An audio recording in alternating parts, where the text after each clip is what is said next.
From The Triumph of Life by Shelley. Swift as a spirit hastening to his task of glory and of good, the sun sprang forth, rejoicing in his splendor, and the mass of darkness fell from the awakened earth. The smokeless altars of the mountain snows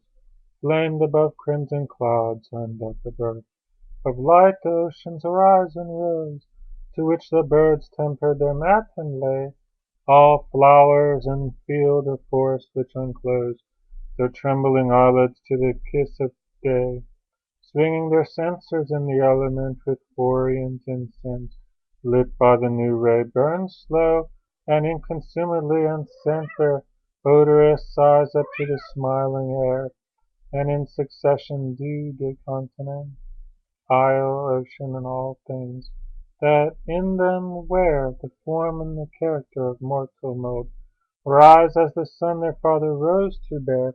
the portion of the toil which he of old took as his own, and then imposed on them. But I, who in thoughts which must remain untold, had kept as wakeful as the stars that gem the cone of night, now they were laid asleep, stretched my faint limbs beneath the hoary stem,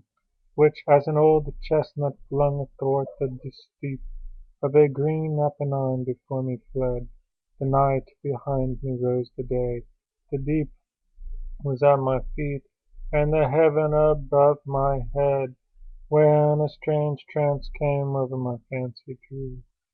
grew, which was not slumber, for the shade it spread was so transparent that the scene came through as clear as when a veil of light is drawn over evening hills that glimmer, and I knew that I had felt the freshness of that dawn, bathed in the same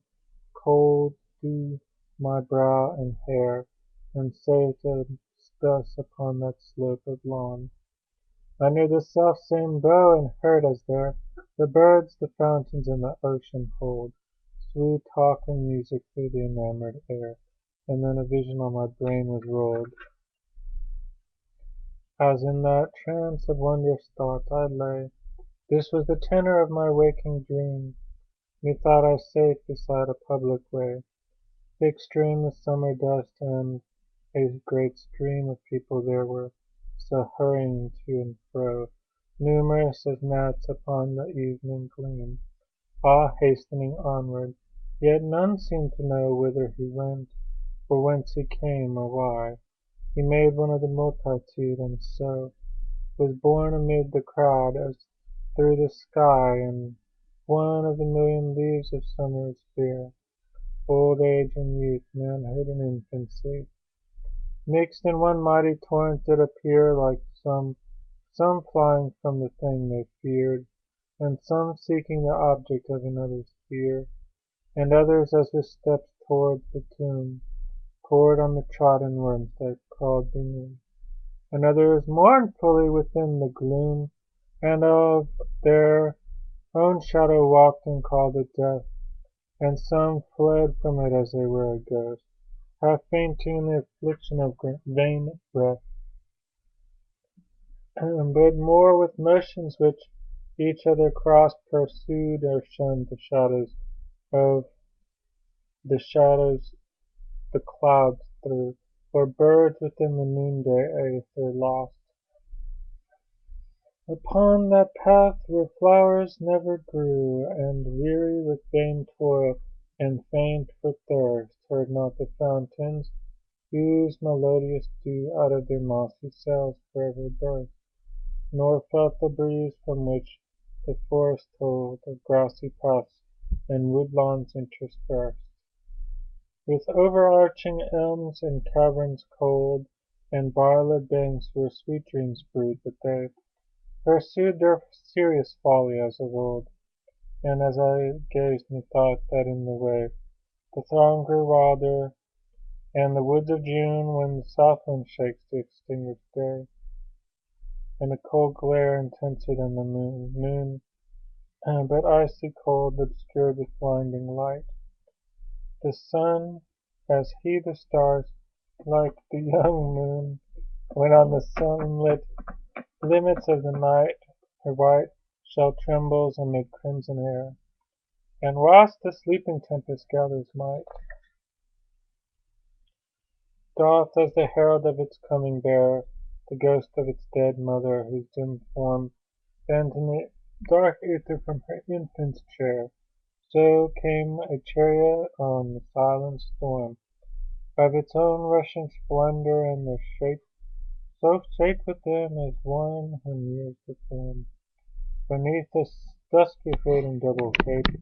crouching within the shadow of a tomb, and over what seemed the head of a cloud-like crape, was bent a dun and faint ethereal gloom, tempered the night light upon the chariot beam of Janus visaged shadow did assume. The guardians of that wonder-winged team, and the shapes which drew it in thick lightnings were lost. I heard alone on the air's soft stream the music of their ever-moving wings. All the four faces of that charioteer had their eyes banded, and little profit brings speed in the van and blindness in the rear, nor then avail the beams that quench the sun, or that with the banded eyes could pierce the spear of all that is, has been or will be done. So ill was the car guided, but it passed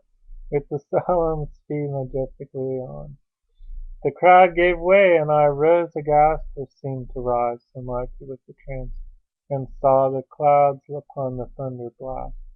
and with the million with fierce song and maniac dance, ranging around such seemed the jubilee, as when to greet some conqueror's advance, imperial Rome poured forth her living seat from senate house and forum